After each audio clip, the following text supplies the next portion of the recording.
नमस्कार दोस्तों, आपका स्वागत है परफ्यूम ज्ञान में। मेरा नाम है हरपे। आज की वीडियो में हम अफनान के 9 PM रेबेल परफ्यूम के बारे में बात करेंगे। खुशबू, परफॉर्मेंस और इसके दाम के हिसाब से इसको खरीदना एक सही ऑप्शन होगा कि नहीं, और क्या ये किसी परफ्यूम का क्लोन है, वो भी डिस्कस करेंगे। पहली बार अगर आप ये वीडियो देख रहे हैं परफ्यूम ज्ञान का, आपको काम का लगे, वीडियो देखने के बाद ऐसा ना लगे कि आपका वक्त ज़ाया हुआ है, तो आप कंसिडर कर सकते हैं सब्सक्राइब करना, लाइक कर देंगे इस वीडियो को, तो यूट्यूब थोड़ा इस काम को और लोगों तक पहुंचाएगा। ये कम्युनिटी और बड़ी बनेगी, मुझे भी मोटिवेशन मिलेगी। बात करते हैं इसकी खुशबू के बारे में। ये एक फ्रूटी, स्वीट, वुडी, एम्बरी और मॉसी खुशबू वाला परफ्यूम है। इसमें जो सबसे प्रोमिनेंट नोट्स मुझे महसूस होते हैं, शुरुआत में सिरपी पाइनएप्पल की खुशबू काफ़ी स्वीट है। इस परफ्यूम के तासीर में मिठास है, तो ये आपको समझना पड़ेगा कि पाइनएप्पल की खुशबू ऐसा लगता है कि शुरुआत से लेकर के अंत तक इसमें महसूस होती है। उसके साथ शुरुआत में ऐसा लगता है कि थोड़ा सा फ्रूटी एलिमेंट और भी किसी फल का है, वो ऐसा लगता है कि एप्पल की खुशबू इसमें इस्तेमाल की गई है। उसके साथ स्लाइट, बहुत ही माइन्यूट सा इसमें सिट्रसी एलिमेंट लगता है, तो ऐसा लगता है संतरे की महक है, लेकिन स्टिल पाइनएप्पल की खुशबू बहुत प्रोमिनेंट है। उसके साथ ये लगभग 15-20 मिनट तक शुरुआत में जो टॉप नोट है वो प्रोमिनेंट महसूस होता है। उसके बाद जो मिड में इसमें वुडी खुशबू का इस्तेमाल है, ऐसा लगता है कि इसमें सीडर वुड का इस्तेमाल किया गया है, और ये कहते हैं कि इसमें ओक मॉस का इस्तेमाल है। और मुझे वाकई ऐसा लगता है कि किसी सिंथेटिक एरोमा केमिकल को अच्छे तरीके से टॉप नोट के साथ ब्लेंड किया गया है, ओक मॉस की खुशबू वाला जो नोट है, क्योंकि मॉसी खुशबू लगती है। इसमें एक सोंधापन, अर्थी एलिमेंट आता है, वो बहुत खूबसूरत है। लगभग आधे घंटे बाद वो ऐड ऑन होता है और प्रोमिनेंट होने लगता है। और उसके साथ वनीला की खुशबू मिली हुई लगती है, लेकिन थोड़ी अलग है, थोड़ी अलग है, क्योंकि जो वनीला का इस्तेमाल यूजुअली होता है वैसा नहीं है। ऐसा लगता है कि कभी भी आप बेकिंग कर रहे हैं तो वनीला का जो एक्सट्रैक्ट डालते हैं उसमें एक बूजी एलिमेंट होता है, काफ़ी स्वीट वनीला की खुशबू होती है, लेकिन स्लाइटली ऐसा लगता है कि रम की तरह थोड़ी सी महक है। वैसा इसमें मिड में इस्तेमाल लगता है वनीला का, और बेस में और भी वुडी नोट का इस्तेमाल है। ये कैरामल कहते हैं, उसकी वजह से एक सॉल्टी एलिमेंट महसूस होता है। ये कहते हैं इसमें एम्बरग्रीस का इस्तेमाल है, मुझे लगता है कि एम्ब्रॉक्सिन किसी किस्म का इस्तेमाल है, क्योंकि सब्सटीट्यूट ऐसा लगता है। स्वीटनेस स्टिल बेस में भी काफ़ी लगती है और मॉसी हो जाता है। देखिए, शुरुआत के लगभग 1 घंटे तक इसमें जो भी प्रोजेक्ट करने वाले नोट हैं स्ट्रॉन्ग, जैसे पाइनएप्पल की महक है, लेकिन सिरपी, स्वीट, बहुत ही राइट पके हुए पाइनएप्पल की, अनानास की इसमें खुशबू महसूस होती है।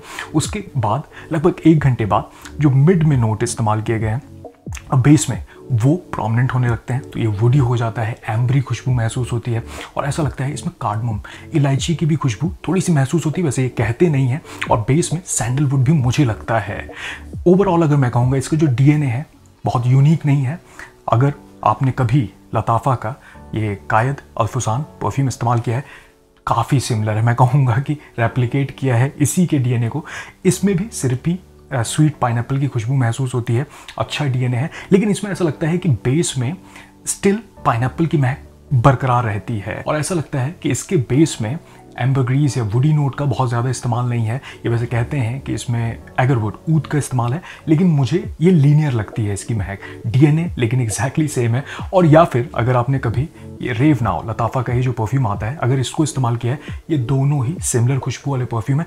इसमें उतने पके हुए पाइनएप्पल की खुशबू नहीं आती, पाइनएप्पल का इस्तेमाल बहुत प्रोमिनेंट है, लेकिन इसमें ऐसा लगता है कि वुडी और भी थोड़ा सा एम्बरी खुशबू ज़्यादा इस्तेमाल किया गया है। इसमें वनीला की भी खुशबू ड्राई डाउन में आती है, और ये थोड़ा पाउडरी मुझे महसूस होता है। लेकिन अगर रेबेल की बात करें, अफनान 9 PM की, तो मैं ये कहूँगा कि हवा में जिस तरीके से इसकी खुशबू घुलती है, ऐसा लगता है कि कायद अल्फुसान की ही महक है। बस मैं ये कहूँगा कि ड्राई डाउन में ये एम्बरी होता है, इसमें और भी जो ओक मॉस का इस्तेमाल है वो थोड़ा सा इसको मॉसी बनाता है, अर्थी बनाता है। मैंने इन तीनों को ही साइड बाय साइड टेस्ट करके देखा है, इवन पेपर स्ट्रिप पे भी मैंने इनको टेस्ट किया है। मैं ये कहूँगा कि रेव नाउ कि ड्राई डाउन में तो थोड़ा बदलाव लगता है क्योंकि वुडी लगता है, लेकिन कायद अल्फुसान और रेबेल लगभग सिमिलर ही ड्राई डाउन है। बस जो रेबेल है, ये कहूँगा कि क्वालिटी इन तीनों में सबसे बेहतर है।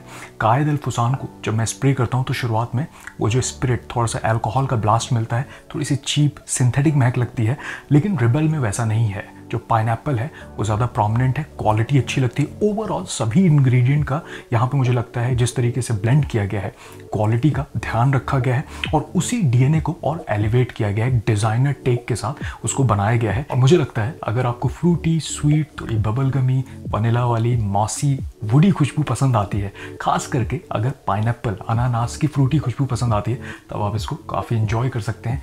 बहुत यूनिक डीएनए तो नहीं है, लेकिन ये प्रेजेंस को नोटिस कराता है और ज़्यादातर लोगों को पसंद ही आती है इसकी महक। मैंने इस डीएनए के साथ ऐसा देखा है और अच्छी खुशबू है तो तारीफ़ें भी मिल जाती हैं। कभी आपसे कोई पूछ सकता है कि आपने किस परफ्यूम का इस्तेमाल किया है। इसके परफॉर्मेंस के बारे में बात करें तो ये कहते हैं इसका ऑयल परफ्यूम कॉन्सेंट्रेशन है और ऐसा लगता है कि जो परफ्यूम का ऑयल कॉन्सेंट्रेशन है वो स्ट्रॉन्ग है, मेरी स्किन पे लंबे समय तक टिकता है। लगभग 8 से 10 घंटे तक इसकी खुशबू मुझे महसूस होती है। कपड़ों पे स्प्रे करता हूँ तो लगभग 15 से 20 घंटे तक ये लिंगर करती है इसकी महक और शुरुआत के लगभग 1.5 से 2 घंटे तक ये स्ट्रॉन्ग प्रोजेक्ट करता है। और मैं ये कहूँगा कि तीसरे चौथे घंटे तक भी ये महसूस होता है कि आपके साथ इसकी खुशबू लिपट करके आपके साथ है। अगर आप मूव भी करेंगे तो सियाज कैरी करेंगे, तो उस हिसाब से लगभग 1.5 से 2 घंटे अगर किसी रूम में भी एंटर करेंगे तो प्रेजेंस नोटिस कराता है। क्योंकि जो टॉप में जितने भी प्रोजेक्ट करने वाले नोट इस्तेमाल किए गए हैं, जैसे सिर्फ पाइनएप्पल की बात की, फ्रूटी, स्वीटनेस, वो महसूस होता है। तो उस हिसाब से ये मेरे बॉटल के साथ मैं लगभग 3-4 हफ्ते से मैं इसको इस्तेमाल कर रहा हूँ। ऐसा भी हो सकता है कि जो मैंने बॉटल खरीदी है ये ऑलरेडी मैसरेटेड हो। कभी कभी ये भी होता है कि आप कोई परफ्यूम खरीदें तो बहुत फ्रेशली मेड है तो आपको हो सकता है कि थोड़ा मैसरेट करना पड़े, लेकिन मेरी बॉटल के साथ इसका लिक्विड मुझे पोटेंट लग रहा है, स्ट्रॉन्ग लग रहा है। तो उस हिसाब से इन तीनों में अगर कायद अल फुसान, रेव नाउ में कंपेयर करूं तो सबसे ज़्यादा प्रोजेक्शन भी इसी का मुझे महसूस हुआ और लंबे समय तक स्किन पे टिक भी रहा है। इसके इस्तेमाल के बारे में बात करें तो इसकी खुशबू के हिसाब से मुझे लगता है 20+ अगर आप हैं तो आप इसको कैरी कर सकते हैं। ज़्यादातर लोगों को पसंद आने वाली महक है, बहुत ऑफेंसिव इसमें कुछ भी ऐसा इस्तेमाल नहीं किया गया है। मुझे लगता है सिग्नेचर स्मेल बनाया जा सकता है, दफ्तर में भी इस्तेमाल कर सकते हैं। बस ये है कि आपको समझना पड़ेगा कि पहली बात तो आपको स्वीट खुशबू पसंद आनी चाहिए और अपने थोड़ा सराउंडिंग को आपको समझना पड़ेगा, क्योंकि शुरुआत के 2-3 घंटे तक थोड़ा स्ट्रॉन्ग पता चलता है। जिस तरीके से इसके डीएनए को बनाया गया है मुझे मैस्कुलिन लगता है, मर्दाना लगता है, तो मेल को सजेस्ट करूंगा। ये है कि जो स्वीटनेस है वो थोड़ी स्टिकी, सिरपी है, तो मैं गर्म मौसम में तो बहुत नहीं सजेस्ट करूंगा। इवनिंग टाइम में आप लगा सकते हैं, ठंडे मौसम में मुझे लगता है आप इसको एंजॉय करेंगे। अगर दुर्गा पूजा, दिवाली, ईद, क्रिसमस के लिए आपको कुछ चाहिए तो ये एक अच्छा ऑप्शन बन सकता है। बस ये है कि आपको फ्रूटी स्वीट खुशबू पसंद आनी चाहिए और ये आपके प्रेजेंस को नोटिस भी कराता है, तो ऐसा भी हो सकता है कि आपको तारीफें मिल जाए। तो निष्कर्ष क्या निकलता है, देखिए इसके दाम के हिसाब से लगभग 3000 रुपये के प्राइस रेंज में आपको ऐसी 100 ml की इसकी बॉटल मिल सकती है। इसका ऑड परफ्यूम कॉन्सेंट्रेशन है, स्ट्रक्चर सेम है अगर 9 PM की बॉटल देखें और 9 AM की भी, बस कलर डिफरेंस है। एक फ़र्क जो मुझे नज़र आया, अगर आप इसके कैप पे देखेंगे तो यहाँ पे इस बार अफनान ने ब्रांडिंग की है, अफनान लिखा हुआ है इस पर, और बॉटल इसकी हेफ्टी है, भारी, ग्लास इसका थिक लगता है और जो कैप है ये भी मेटल का है, भारी कैप है। स्प्रेयर देख लें, आधा स्प्रे भी कर सकते हैं, पूरा भी करेंगे तो मिस्ट सही निकलता है। तो उस हिसाब से प्रेजेंटेशन सही है और ऐसे बॉक्स में, इसमें कैविटी है बॉक्स में, इस तरीके से ये स्नगल रहता है, बॉटल इसके अंदर रहती है। वैसे इसका रेड कलर मुझे पसंद है, लेकिन मुझे लगता है अगर अफनान ने इसको येलो या ऑरेंज बनाया होता तो और ज़्यादा इसकी खुशबू से सूट करती वो। लेकिन ओवरऑल इस दाम में प्रेजेंटेशन, स्प्रेयर और इवन जो कॉन्सेंट्रेशन है और जो इसका डीएनए है मुझे अच्छा लगता है इसको लगाना। हल्की ठंडक में मैं इसकी खुशबू को एंजॉय करता हूँ। जो पाइनएप्पल की सिरपी स्वीट खुशबू है वो अच्छी लगती है। बस ये कहना चाहता हूँ कि बहुत ओरिजिनल कुछ नहीं है ये डीएनए। अगर आपको 3000 के रेंज में कुछ चाहिए अच्छी क्वालिटी के साथ, तब तो ये बहुत अच्छा ऑप्शन बन सकता है। खास करके इसका परफॉर्मेंस सही है, तो अगर 3-4 स्प्रे भी कर लेंगे तो आपके प्रेजेंस को नोटिस कराएगा।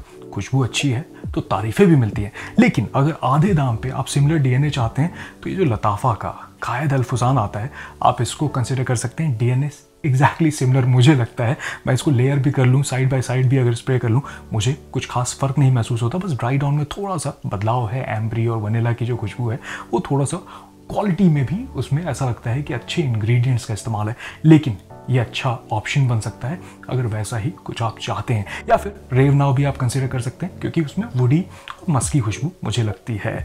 इसकी अगर बात करूँ रिबल की, तो देखिए हमारे स्टोर पे बहुत जल्दी अवेलेबल हो जाएगा।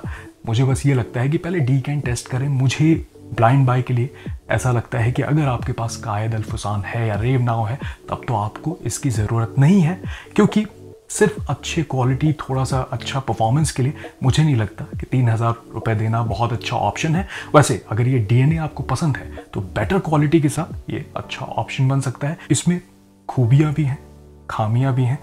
खामी ये है कि DNA बहुत ओरिजिनल नहीं है, खूबियाँ ये हैं कि क्वालिटी सही है और परफॉर्म सही करता है। वैसे अगर आपने इसको इस्तेमाल किया है तो मुझे बताइएगा आपको कैसा लगता है। आपको सबसे पसंदीदा अफनान का कौन सा परफ्यूम है, मैं जानना चाहूँगा। चलिए मैं मिलूंगा आपसे अगले वीडियो में, तब तक आप अपना ख्याल रखिए। नमस्कार।